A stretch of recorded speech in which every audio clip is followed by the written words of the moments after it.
going to have actually the most energy will be 1 and 7.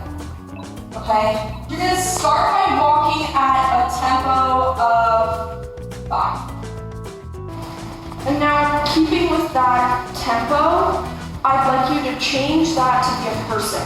Okay? So focus on a person in the room, but don't let them know that you're focusing on that.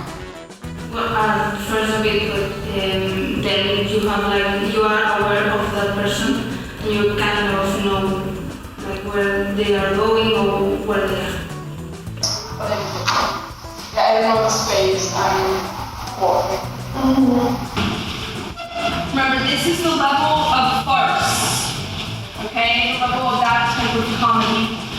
I feel different because I focus more than when I was in my class with my friends a lot of years. Yeah. But yes.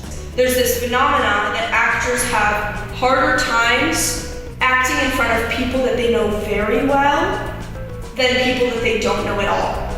Like.